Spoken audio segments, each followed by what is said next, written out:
Today we're going to show you how to create an amazing light blur effect in Photoshop. So we're jumping right in with our background image. Now the first thing I want to do is cut out my subject from the background. Really easy. Just go to your background layer and go to remove background. Now you can use this with any type of photograph. In this case, my subject was on a white colored background to start with, but this will work with any subject. Now what we're going to do is bring in a new background. Now for this, I have a few sample images. I have this flower, which I think is going to look really cool behind our subject. By the way, if you guys want to follow along with this tutorial, you can download all of these sample images and the PSD totally free. Just click on the link right down below. Okay, we're going to grab this flower.jpg. Let's click and drag this right in here, and I'm going to click and drag below my subject.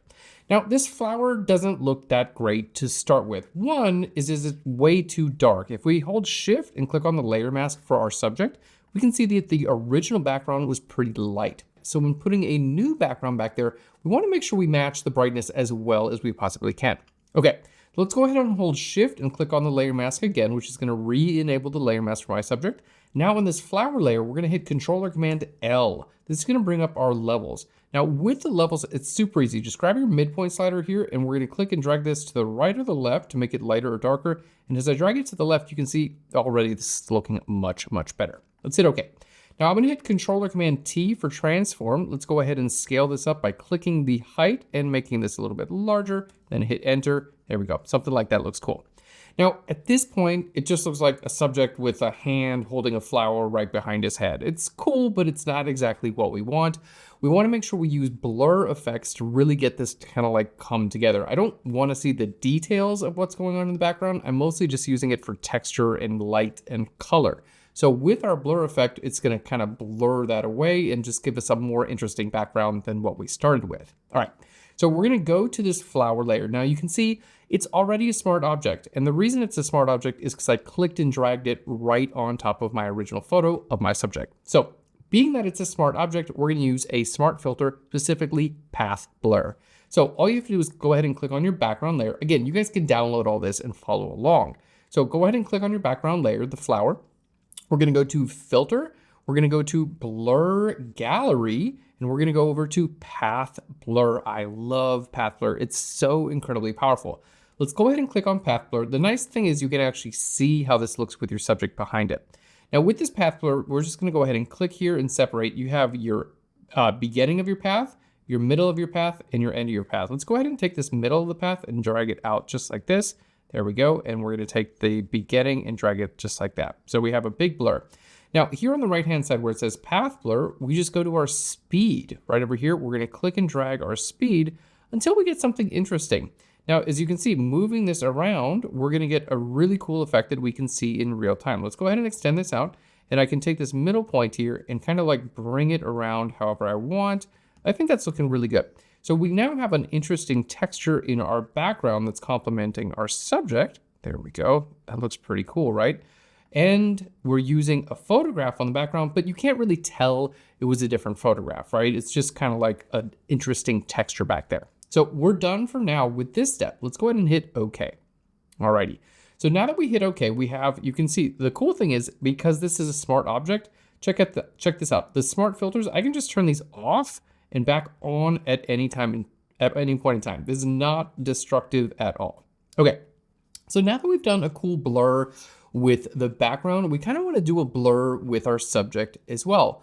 But here's the deal. Maybe you want the eyes to be in focus. Okay, so we're going to create two separate layers of our subject. One that's going to just be super blurred, and then the other where we can use a layer mask to kind of paint back focus in over top of the eyes. Okay, so what we're going to do is just duplicate our subject. So we need those two layers. So click on your subject. We're hit Control-Command-J to duplicate that subject. Okay, and on the layer mask, we just want to fill this layer mask with black. Okay, so black is going to make it completely invisible. White is going to be completely visible. So in this case, we're going to start by filling this totally with black. So go ahead and click on your layer mask. Now I'm going to go to Edit.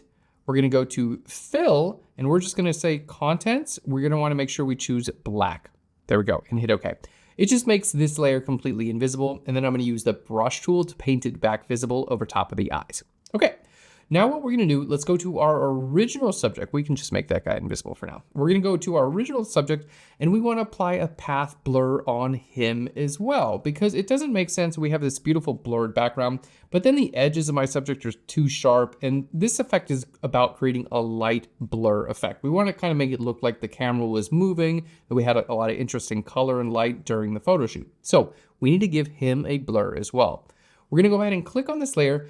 I want to convert this to a smart object. The reason I want to do that is so I can undo or change my blur at any time. Okay, so go ahead and click on the layer. We're going to go to Layer, down to Smart Objects, and we're going to go to Convert to Smart Object. There we go. So now that this is a smart object, you can see just our subject, and we have our smart object icon there. So let's go ahead and give it a path blur. We'll go to Filter. We're going to go down to Blur Gallery and over to Path Blur, just like we did with the background, but this time we're just gonna do a different path blur. All right, there we go.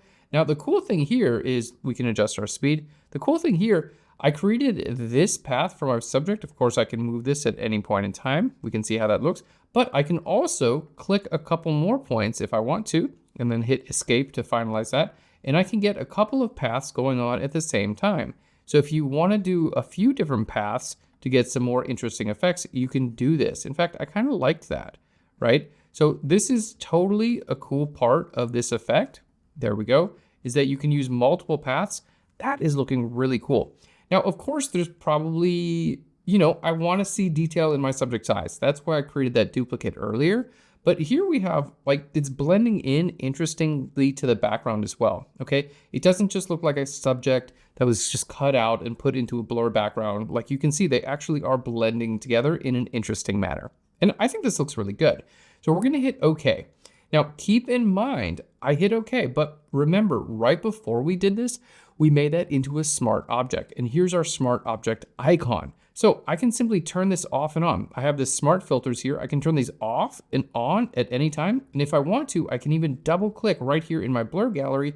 And look at this, I can change this setting at any time as well, okay? So if I didn't like exactly what it was, if I wanted to be more like that, I just hit okay, and then it'll re-render with that new blur. That's why we want to use smart objects, because it allows us to change those blur at any time. Okay, check this out. Now, we talked about earlier, we have one version of our subject that we're gonna blur, which we just did. Now, the next version of our subject, let's go ahead and make that visible. Remember, we already made the layer mask black, so it's not visible literally anywhere. So now what we're gonna do is paint white just over top of our subject's face. So let's go ahead and click on our layer mask. We're gonna use our brush tool. So let's hit B for the brush tool. So B for the brush tool, right over here. You're gonna wanna make sure that your foreground color is set to white. We're just gonna paint with white, and I'm just gonna click a couple times right over top of my subject's face. And you can see, this is basically this layer here is in focus, and it's just kind of showing up right over top of my subject's face. Now, the cool thing is we can even lower the opacity here so we kind of get a mixed effect, right? Let's just zoom in there and we can see that's our mixed effect. So we see a little bit of the original image. This is cool, but it's not as usable. Now with our subject's eyes over top of it, it's like, oh, that's actually cool. Like we have this blur, but you can still see the subject's eyes and a little bit of his mouth in focus. So that's why we have two separate layers. This first layer is just the blur, and the second layer has no blur, and we're using a layer mask to make it only visible where his eyes are visible. And that's what makes the portrait actually interesting in my idea. Okay, now we're almost done. I wanna add a texture over top of everything and some grain. So for our texture, let's go ahead and pop back into our Finder. I have this color blur.jpg. We're gonna click and drag this right here into Photoshop. There we go. We'll go to one of these corners and just click and drag to rotate. You can hold Shift. There we go, and it's gonna pop it like that. And then right here where it says W for width and H for height, we're just gonna click and drag that W or H. That's just gonna make it larger. All right, we wanna cover our whole canvas and hit enter. Cool. Now all we have to do is change this blend mode. Right now, this is a color blur layer. You can see it is a smart object, but it's in a normal blend mode. It just looks like a normal color right over top of everything. We're gonna change this from normal to screen. When we use screen, it's gonna make the dark areas invisible and the light areas visible. So let's go from normal here down to screen. Now we can hit Control or Command T for transform. Okay, we can scale this, and I can kind of move this around, and you can see that's the effect that we're getting with this image. So we have this color effect over top of everything, which just kind of makes it a little bit more interesting in my opinion. Now, another cool thing that you can do, by the way, you can download all this totally free. Just click on the link down below, and then you can use this color blur or any of these textures on your images. The cool thing you can do here, also because this color blur, you can see it's got some green and some magenta, right? But if you wanted to change that color, it's really easy to do. All you have to do is go to Image, down to Adjustments, and over to Hue Saturation. And with my hue saturation, I'm just gonna take this hue slider and I'm gonna work with this hue slider. Look at this. All I have to do is move the hue slider, and you can actually see it here in the preview as well. It's just changing the hue of this layer, okay? It's not gonna change the hue of the underlying layers. It's not gonna affect the other layers at all. Literally, it's just affecting this layer. All right, let's hit okay. Cool thing is that's a smart filter as well. I can double click here and change this at any point in time. All right, there we go. And I can turn it off and on just by clicking here on this eyeball. So that is looking really good. Now we're almost done. Last thing I wanna do is just add a little bit of grain, and we're gonna use our brand new grain adjustment layer. All right, so let's go to layer. We're gonna go to new adjustment layer, and we're gonna go to grain. Hit okay. Now you can also get to this by going to the adjustment layer right over here and go to grain. Two ways of getting to the same adjustment layer. Now, double click on your adjustment layer. Let's go ahead and zoom in. I'm gonna add some grain to this because I think when you do this type of effect, grain really does help out. You don't wanna go too far, but just a little bit of grain I feel like really helps. I like you can adjust the size and the roughness here as well. Just a little bit of grain, there we go, like that. Let's go back to our layers panel. I'm just turning this grain off and on. Like it totally works with the grain off, but with a little bit of grain, it just makes it look more like photographic. It makes it look like an effect that was done in camera. The before, like it kind of looks more like a Photoshop effect in my opinion. And the after, when you put a little bit of grain, kind of makes it look like it was done in camera, which is exactly what we want. Now, this is really cool, and we're pretty much done at this point. Last thing I want to remind you here is that any of these layers here in the background, for instance, if I go to my flower layer, I could double click on this blur gallery at any time and I can still change this, right? See how it's changing my background, the blur of my background, okay? I can have less of a blur, I could have more of a blur. So this is like, we have a lot of effects going on here, but everything that we've done is completely non-destructive. So we're gonna hit okay. I can go back to my subject if I wanted to.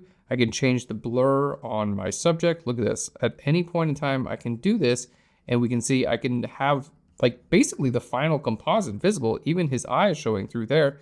And all of this is adjustable in real time. So I think this effect is super, super cool. So we're gonna go layer by layer here. We're just gonna turn everything off. You're gonna see this is our original background layer. You can see I can even turn off my smart filters to get it back how it was.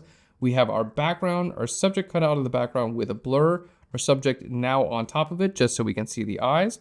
We have our color blur on the very top, and then our grain, and our effect is done. Go ahead and download the PSD file. It's totally free. Just click on the link right down below. Thanks so much for watching. I hope you enjoyed today's video. Give us a big thumbs up if you did, and if you want to get more free tutorials, simply click on subscribe. Thanks again. I'll Phlearn you later. Bye everyone.